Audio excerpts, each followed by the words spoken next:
July the 5th, 2025. Guys, I hope everyone's having a safe weekend. Keep your eyes on the beaches on the East Coast. We've been talking about it for a few days. My Huskies are saying yes, keep an eye on it. What we got now is Tropical Storm Chantel that is moving at north at 2 miles an hour, very slow, but the winds are at 40 miles an hour. Barometric pressures were 1,009. What you're looking at is the current location, and it's supposed to be just offshore Sunday.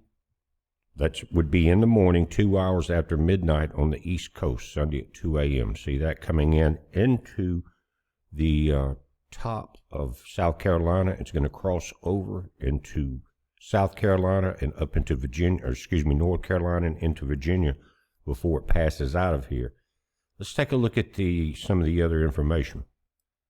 Now, looking at the nation before we zoom in, you've got Chantel here. This storm in Texas, guys, it has been more deadly than Chantel has. And Chantel, of course, it hasn't come ashore yet.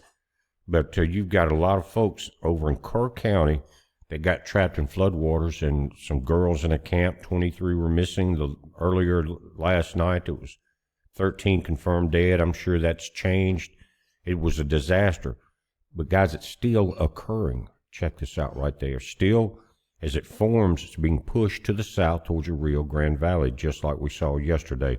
So keep an eye on that. Up into the northeast, you guys may get some break from the drought.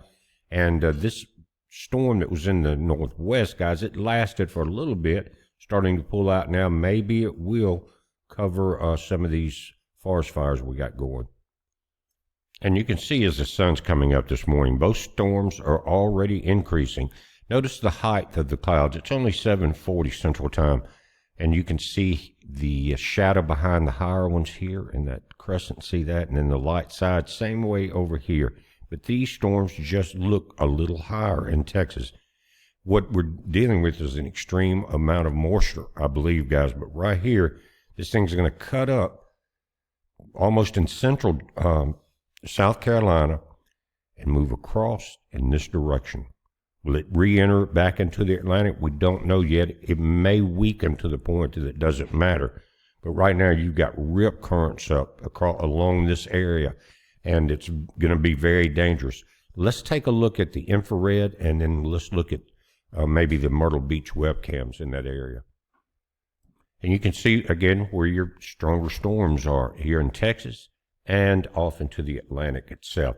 Now, remember, it's a tropical storm already, Chantel, and it's very close to the Gulf Stream, guys, coming up through this area. So the intensification of the center is not over yet. Now, this possibly could change and maybe drift a little further into closer to the South and North Carolina border before it makes landfall. We're not sure yet. We've been watching it for a few days, but right now we're going to be dealing with flooding, rip currents, possible water spouts, and tornadoes. But one thing that I'm seeing about this turn a little more to the north and northeast than it was yesterday is it may spare part of the Smoky Mountains that have been hit so hard by Helene. It may not get that. You may not have that flooding to contend with. Now, on the edges here, you will. So be prepared for that, guys. And this is what we have this morning. It's 75 degrees. Now it's Eastern time there. It's 7:43 there. 8:43 on the East Coast. This is called the Myrtle Beach Volleyball Cam. Completely different story from what we saw yesterday with the bluer skies and all. And this is going to be one of the areas that will be impacted. Now, if it comes just north of Myrtle Beach before it comes in, guys, that would be the best scenario for this section. But anybody on the top of that spin in the northeast quadrant, it will be a little more difficult. Now, we don't have a major hurricane on our hands, but it doesn't take that to have the rip currents or the water spouts or the tornadoes, guys, and the heavy rain. So just be aware of that today. I'm not going to draw this out, and we're not dealing with a major storm. But in a small area, it can become very deadly. Don't be part of that statistic this weekend on the rip currents and the drownings. We're watching it, guys. You watch it. It's a heads up. Be safe.